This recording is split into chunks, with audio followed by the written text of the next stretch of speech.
Okay, welcome everyone. This is the network stream, just to make sure you're on the right track. Thank you to Colin for presenting Wireshark, looking at the network traffic. Colin, whenever you're ready. Right, thank you. Right, I was at IBM for over 40 years and I spent 25 years in MQ, basically doing performance and customer visits. As part of my supporting customers, often they would say, getting between ZOS and my Windows box or my Linux box is very slow. What's the problem? So I was having to look into the network to find out why is the network slow. And the tool for doing that was Wireshark, and it's a great tool. So I like to talk about it. It's one of those tools that has so many bits of function, it's very hard to know what's available and what isn't. Anyway, since I retired about 5 or 6 years ago, I run ZOS on my laptop, which I think is pretty amazing. I blog on many topics from TCP/IP, TLS, ISPF, ZOS, lots of interesting things. I have a blog, which you can see on that page there, and my email address is at the bottom column, page 3 @gmail.com. Please jump in with questions if you have them. I'll try and do a demo at the end. I don't know how that will work on a small screen, but we'll find out. So the Wireshark is the tool for looking at network traffic. It runs on Windows, Linux, Mac, and so on. It doesn't exactly run on ZOS, but I'll mention about the program I've written which runs on ZOS, which captures the data in Wireshark format. So you can actually see all your network traffic on ZOS on, on your normal workstation. You can capture real-time traffic, or you can capture stuff in a file and come back and look at the file later on.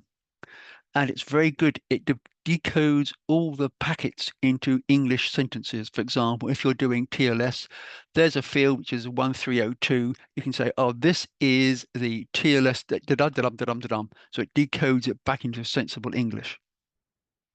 It's got smart, so you can say, this packet is in response to a packet you sent earlier, and so on. You can draw graphs and show such things as throughput second, number of packets per second, any exceptions, so on. You can color code the traffic to say, highlight errors, or show me the traffic from this IP address and this port. And you can also configure your display many different ways to show what you want. And there's also lots of great information in the documentation, and there's online forums which help. So this is the tool which everybody uses for looking at their network traffic. Right, in order to display it, you need some basic network knowledge. So I'm going to go back to some really basic stuff, which I expect most of you know, but in case you don't, it'll give you a good reminder. Go back 50 years ago. If I wanted to phone John Lewis to get some more towels, I would pick the phone up at the office, phone through, it would go through a network and arrive at John Lewis in London. And we have a conversation such as, hello, I would like to order some towels, chat, how would you like to pay for it? And so the credit card, please give me the number 85. Excuse me, sir, could you repeat that? So we say it's 8501, etc. So there's a protocol in telephone conversations as there is in network conversations. And so I tend to think of in simple picture terms that your telephone number is your IP address and your extension number is your port. That's a very simple picture of what's going on. Now, if you're a spy trying to monitor the traffic, you have to keep an eye, for example, of which of these 50 lines coming out of the IBM building do I need to monitor? So it's actually quite hard for spies to actually capture the right bit. So if you're trying to monitor an IP conversation, you need to make sure you can actually pick the one you want and not the other bits of traffic flowing past. I must mention multicast because it comes up in some of the displays. Multicast is like the broadcast into the office. Hello, with a person who's parked their car in the handicap parking, please come and move it. Or some of the American movies where they say, paging Dr. Finley and things like that. The sorts of thing that happens in a network, if your server comes up, it might send out a multicast to everybody saying, hi guys, all the people who are talking to me, I'm now up. Another thing might be it wants to dynamically allocate an IP address to someone. So it says to everybody it knows about, does anybody have this IP address? And if the answer is no, then I will use it. So those are sorts of things you'll see in a multicast display.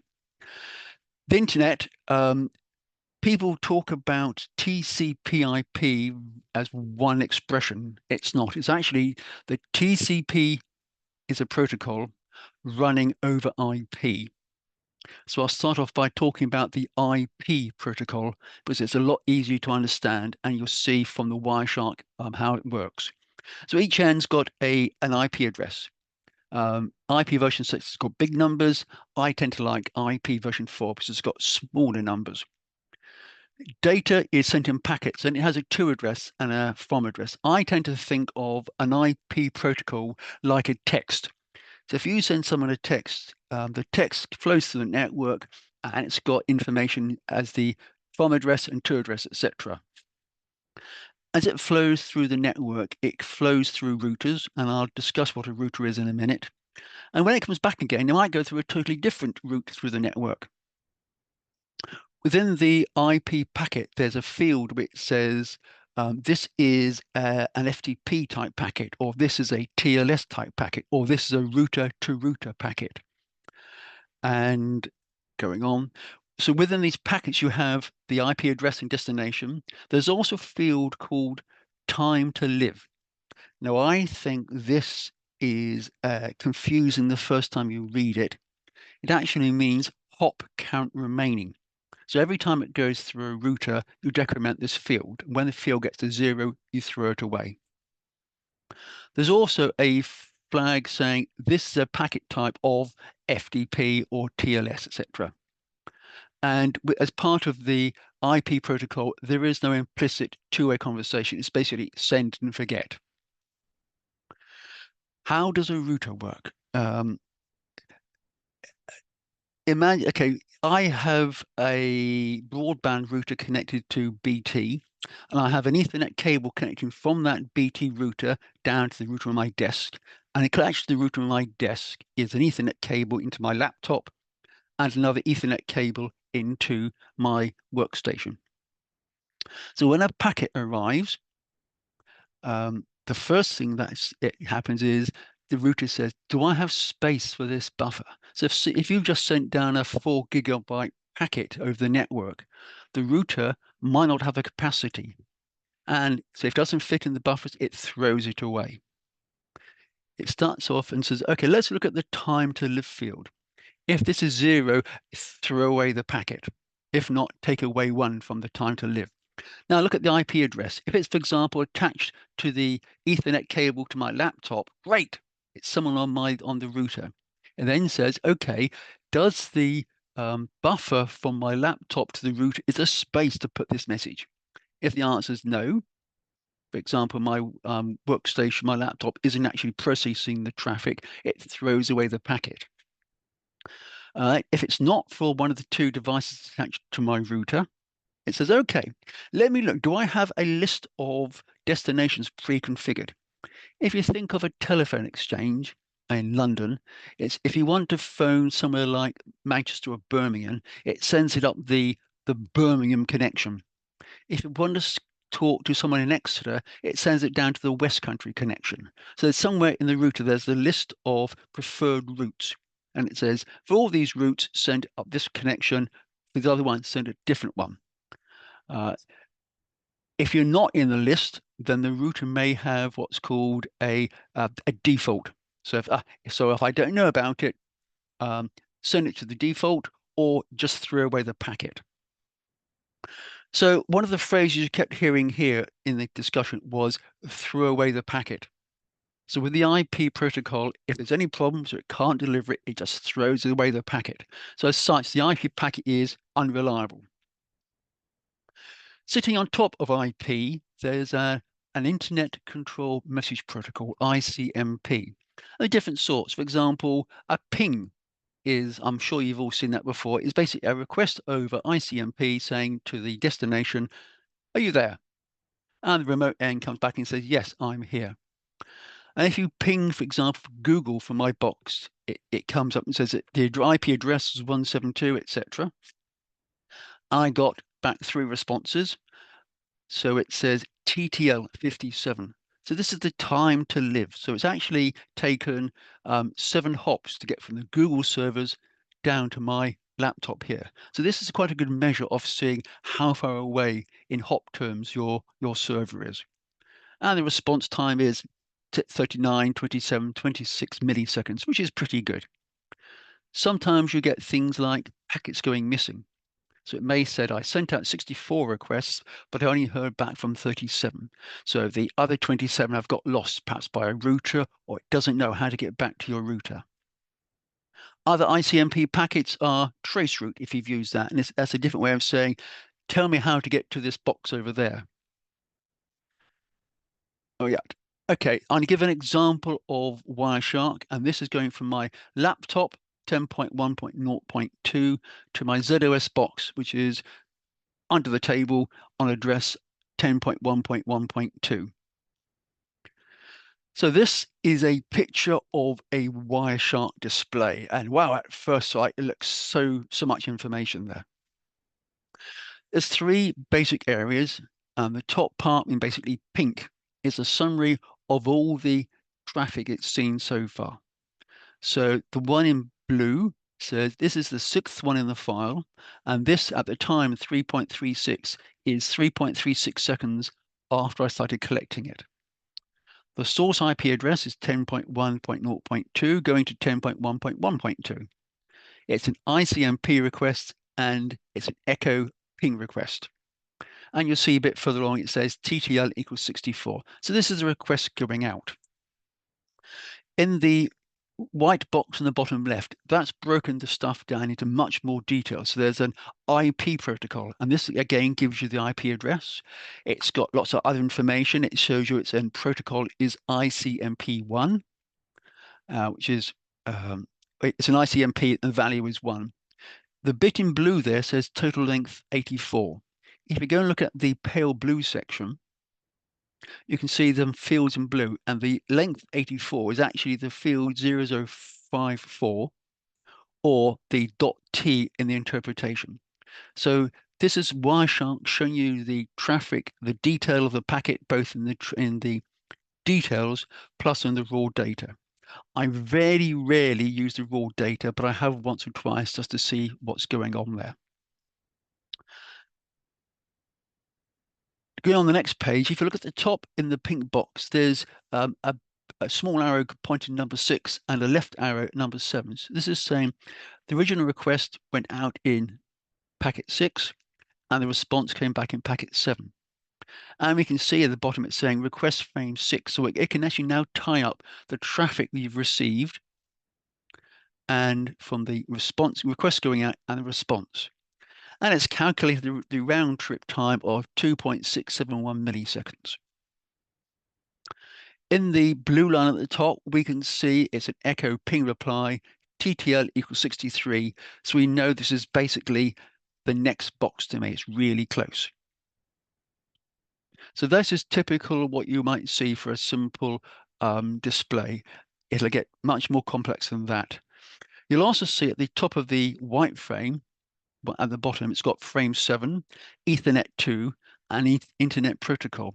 Just by sending a packet from the router to my box, there's some other underlying protocols, which I never look at, but they are there if you want to look at them.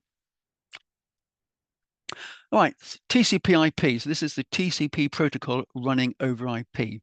And basically, it's a protocol which handles lost data, unreliable networks, and it's got tweaks to make it go fast if you want to send data. So typically, if you want to do FTP, you do FTP over TCP.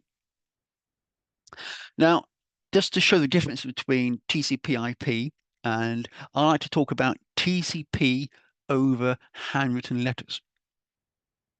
When I was at boarding school, the first term, my mother sent me a letter every day because I was homesick. And I recently discovered one of my replies. And basically, I said, "Dear Mum, I received your letters from the 10th, 11th, and 13th, but not the 12th. Please resend. We lost at rugby. Please send some more money." So basically, this is the sort of thing that TCP does. It says, "Okay, I've got the 10th and 11th. I did not receive the 12th. And so my mum resent it. Now, what happened was a couple of days later, I got the original letter from the 12th and mum's copy. So in that case, part of the TCP flows is actually you might get the same packet twice if it thought it got lost. So that's a fairly high description about what TCP is, but in terms of letters. So with TCP/IP, you have a port at each end. So it's a port-to-port protocol. And you talk to a port and you talk to sockets. And I tend to think of it as in an application, your application's plugging into a telephone socket like used to 30 years ago. And TCP/IP will basically cut up the data into chunks. And the size of the chunk depends on the network, and it can change dynamically. If the network's good, it can send more data. If the network is unreliable, it can send smaller data at a time. So if you do a synchronous send for your application and say send 400 bytes, first of all, it'll send 256 bytes, and then 144. And we'll then wait for the receiver to say, okay, guys, I've got the 400 bytes. It then returns back to your application. Now, the receiver at the far end is doing a receive and waiting for data. So once TCP gets the data, it will stick it in your buffer and wake you up. So now you can say, thank you, I've got the data. Now, to make sure that the control the flow of the data, when you send the response back to the sender, say, I've got the data, it also says, this is how big my window is. This is how much data I can receive. And if, for example, your application is slow to process the data, the buffer may fill up with TCP/IPs, put data in it, says, actually, there's no space left. And it'll go back and tell the sender saying, oh yeah, the client isn't listening. Please stop sending data. Now, if the sender says, I sent some data a little while ago, but I haven't had an acknowledgement, I will resend it. So there's a timeout involved to actually work out when is it a slow network or when is it lost data. And as I said, you may get duplicate data at the receiver. When I got 2 letters from my mother for the 12th of January. A typical question that I found with networking was, how much data can I send? So typically sending lots of data is better than sending lots of small data. And the receiving application specifies the size of its buffer. It's called a receive buffer, and you have receive buffer size. And as a TCP/IP puts data in, and applications take it out. When TCP/IP is acknowledging data, it sends back the space available space in the buffer is. And so the sender can say, actually, I now have a guess at how much data it can accept. If I send too much, data may get thrown away. But if I send too little, it may not be going fast enough. And although your receiver has specified, say, a 2 megabyte buffer, and you want to send 2 megabyte, there may be a node in the middle of the network which can't handle 2 megabytes. It can only handle 256 byte chunks. So the value of the receive window is not an absolute. It's just that it's an estimate of what it is. And also the value of the value the sender sees is what it was perhaps 20 milliseconds ago. So this is a sort of slight delay here. So it's not an accurate value. It's just a good guess at what the receiver can handle. So keeping track of data, with every packet in TCP, there's a header, and it sends as part of the header, this is how much data I've sent you so far, and this is the length of the current data. And when it gets a response back, you get an ACK, an acknowledgement saying, so far I've received this number of bytes. So to break this down in a bit more detail, I'm sending data for like left to right, what I think of as me talking to the bank. So it sends up, so far I've sent you 4,000 bytes, and here's 200 bytes of data saying, please buy shares in, etc. The back end, the bank comes back and says, okay, so far I received 4,200 bytes. And you say, okay, buy some more shares. So it now sends off sequence number 4,200. This packet has 10 bytes. And eventually the ACK will come back saying, I've processed all of those, it's 4,210. In the picture, you've got some yellow, some orange writing and some blue writing. So for all the traffic going left to right, you've got the orange characters. But the bank can also kick off some stuff and send you some data, and that will be the blue. So with every flow, there's a sequence field and an ACK. And I found it very confusing trying to work out which sequence and which ACK. So I've color coded hopefully to make it clearer. In the trace I'm going to show you on Wireshark, it's a real life example of an application having problems. So we could see in the trace there's a record saying the received window has been made bigger. It's now 21,228 bytes long. So the server says, great, I can send lots of data. So send some data, so some more data. And then it says, actually, if I send the last one, the 5454, that is bigger than the received window that the client specified. So by the way, it puts out in the error in the description, it says window full, just as a warning to say, oh, you may be pushing it a bit. And then in the actual traffic, we can see coming back from the client, it says 0 window. So basically, the client had too much data. It wasn't reading it. And so it had to say, sorry, can't cope. Then a short while later, we can see the client's obviously woken up, processed the data, and the window is now 22,000 bytes long. All right, so all that comes down to this chart here. So on the right-hand side, there's a scroll bar, that white little box there. Next to it is a sort of short, tall, not very narrow box, and this is a representation of the whole file. And we can see that the white scroll box has very close to a thick black line, and a thin blue line. That represents the data we're saying here. So we can see we're seeing perhaps about 5% of the whole file. There's two black lines here in the real data matching the thicker black line. There's a blue line matching the blue line in the sort of vertical box. At the top of this, it says window update, window size 2128, length of 0. So we can see, okay, there's no user data here. It's just changed the window to make it bigger. And we see 3 sends, which all worked.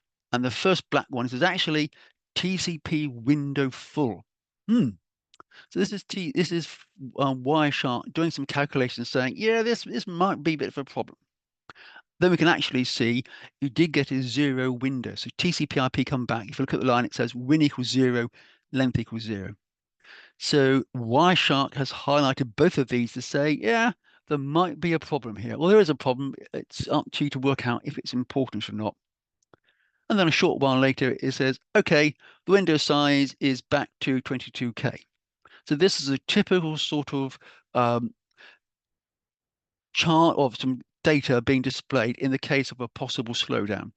So you can see going back to the right-hand side, most of the file is fine. There's a couple of lines of which might be worth investigating.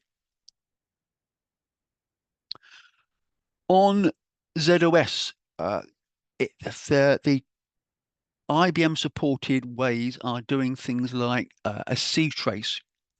And what this basically does, it captures the trace and it's up to you to try to decode it. Now, I got very frustrated trying to decode TLS handshakes. You have to work out what all the bits mean.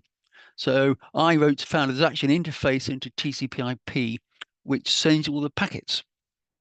So I wrote some C code which intercepts this and writes the data to a file you can download to Wireshark. There's 2 interfaces. One is every packet at the packet level, and you can specify like the IP address, the port, and other information. But you can also specify the data after AT TLS has processed it. So ZOS has a built-in TLS support called AT TLS, and this will actually capture the data once it's been decrypted. Now, once I got this is brilliant. I solved the problems I was having within half an hour because I could display it all in Wireshark, and I found the wrong data was being sent down in as part of a conversation.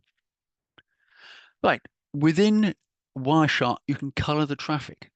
So, for example, at the top it says, if you get a bad TCP/IP, such as there's a filter and it says, if it's TCP/IP data and the analysis flags says it's a window update, if it's not a window update, etc.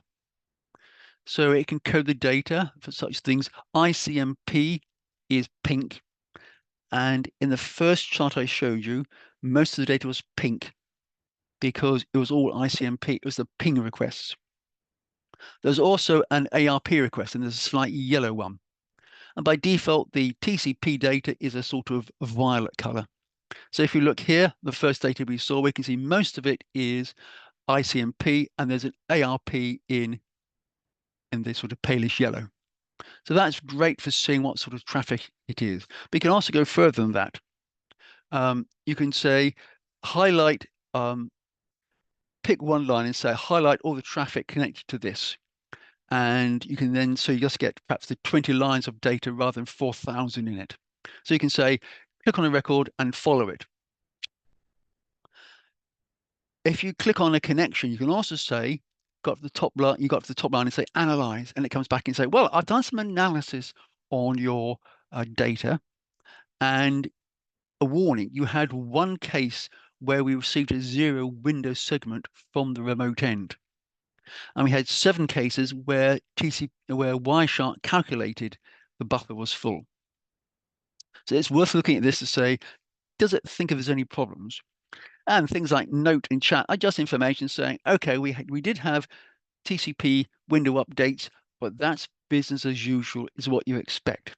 Because if the traffic is flowing well, the sender may send more data at a time, and therefore the receiver says, okay, I can handle this. I will make my receive window bigger. Within charts, you can do things like zoom and click and go left and right. And I'll show you that later on. This is just there for if you download the notes. You can also do things like plot charts. So this, I picked one of my sessions and I can say, okay, this is the receive window size. Now, a big window size is good. A small is, it's not bad. If you're only sending small amounts of data, you'd only have a small window size. But if you're doing an FTP and you want to send gigabytes of data, you want a big window size. And we can see in here that it starts off at about 70,000, jumps up and jumps straight back down again.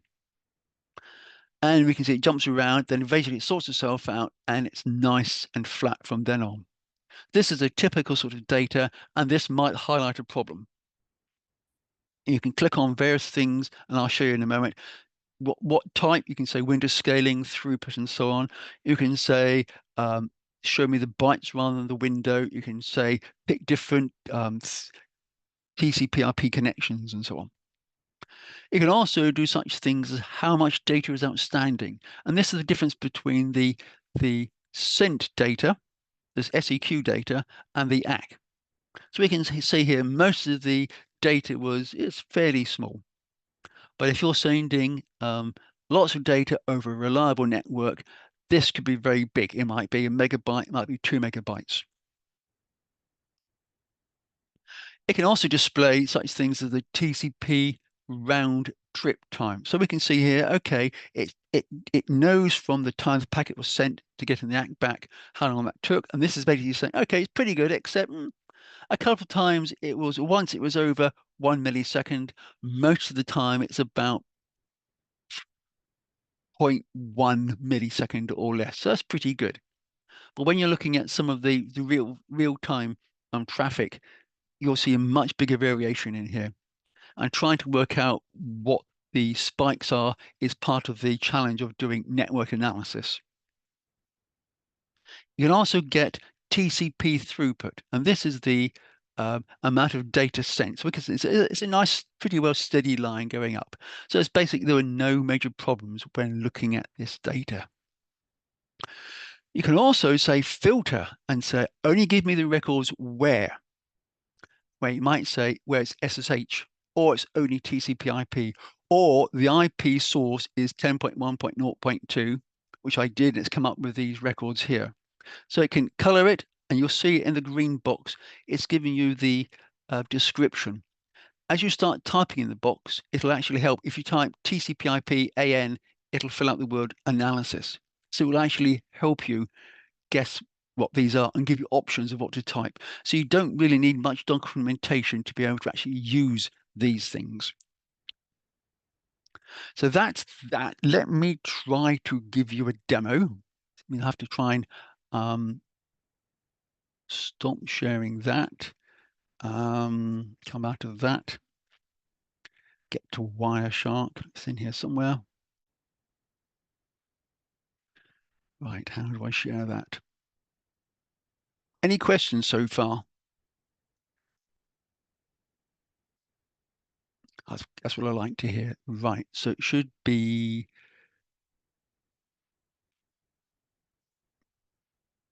Does that work? Do you have a screen from Wireshark? Yes. I'm assuming you do. So this Yeah, we do. is, thank you.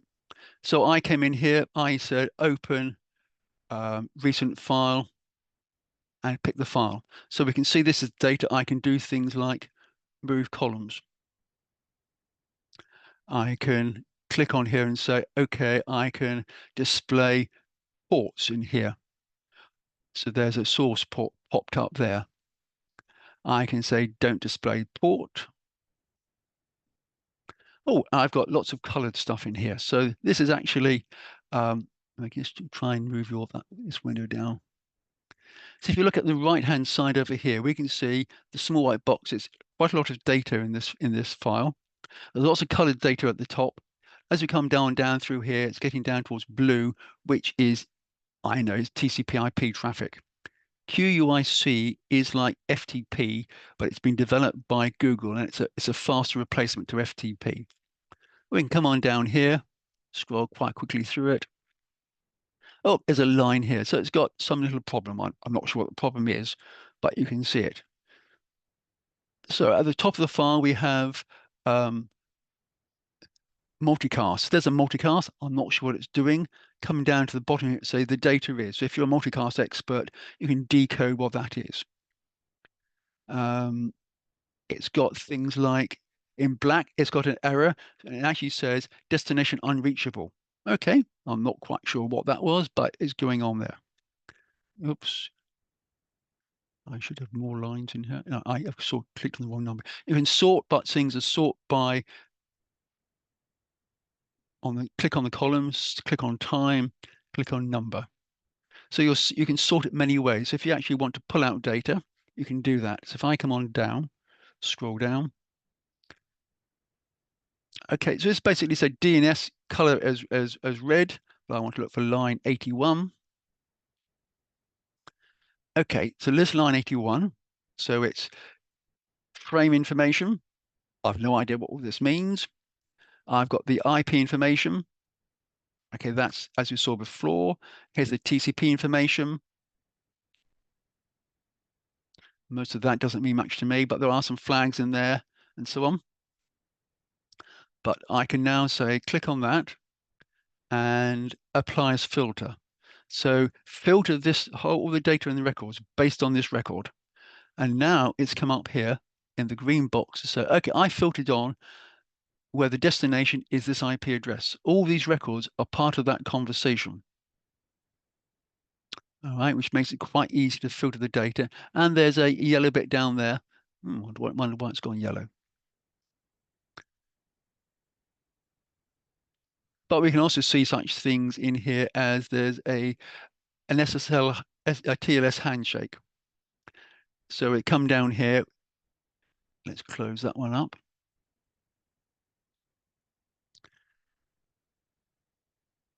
And we can't read it because it's already been encrypted. So let me come out of that one and find the,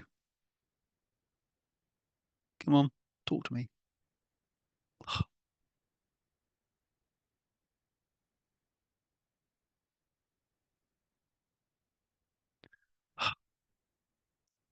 Come on, it behaved itself earlier on. Let me close and come back in again. No. Oh, there we go. So I can reset this filter either by clicking on there, but I can also put in here a filter of TLS. So you can see I've started typing and it's come up all the various things that might be relevant here. TLS. Click. So these are all the flows associated with a TLS handshake. Right, that's the one I was interested in. So if you know anything about the TLS connection, it's a very chatty protocol to set it up. There we go, that's the one I'm interested in. So that one.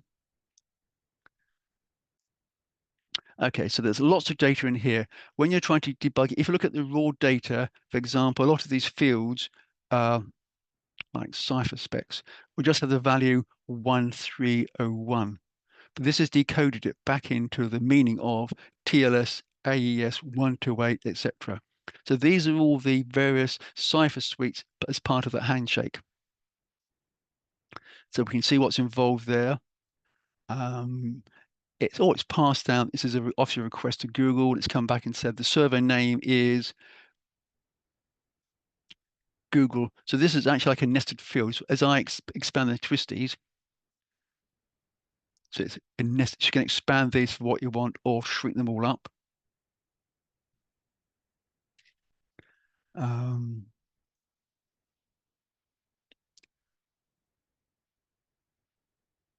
So let me shrink all those down again.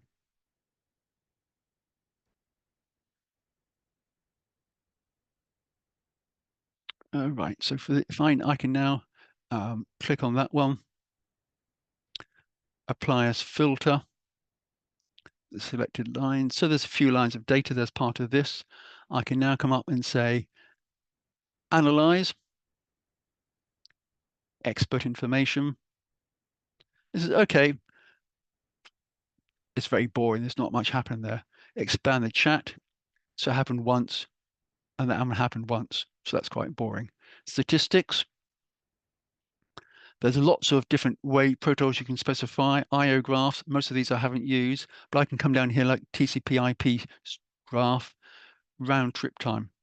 So I can see basically for my few amounts of records, that's the profile I'm getting.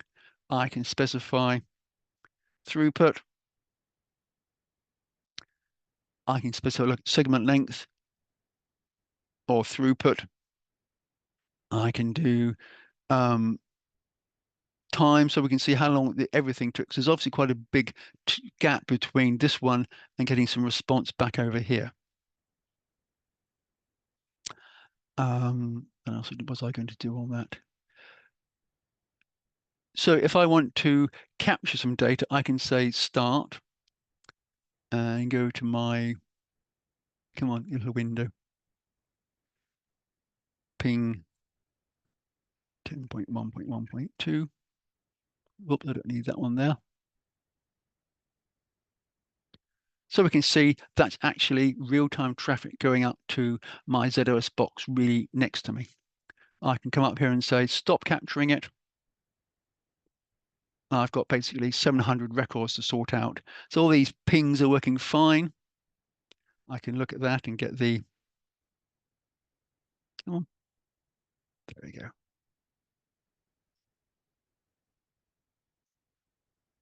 Let's actually move it up again. So we can see the data actually went up in the ping was that, and I haven't. As I saw it said in the charts, this is a ping reply. There's the original request, and the response from the ping was that. I can do various displays. I can display lots of things. I can show all the options. I can say, don't show me the packet list. It disappears. I can say, bring it back again. I can color the color rules I mentioned before. I can say these are the basic rules. Oh, I know it. I can say for the traffic going out from the source of 192.168 or 1.2, make it brown. And I can activate that or deactivate that. So you can actually change all the coloring yourself in this tool. what else was I going to show? I was going to show the, I have to cancel that one.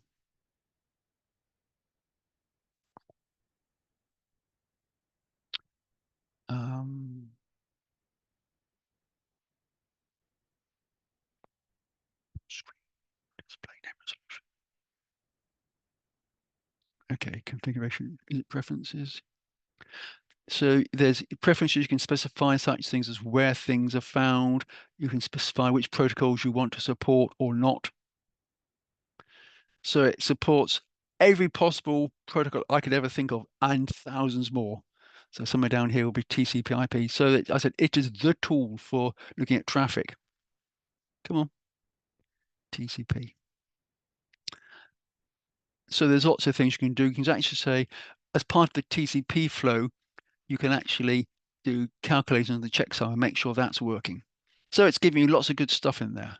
That's not the one I actually wanted to show you.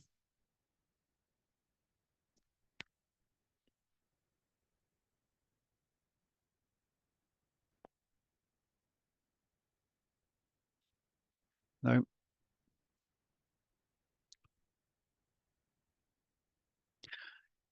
You can actually add comments to an individual packet. So for this packet here, this is getting on to be the advanced. So for this packet here, I can add a comment. This is the one with the problem.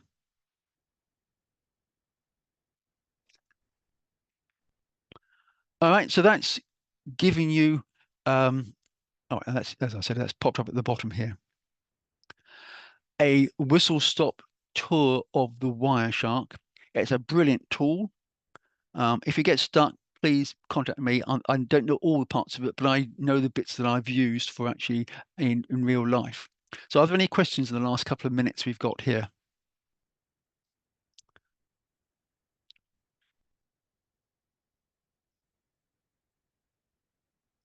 God, stunning silence.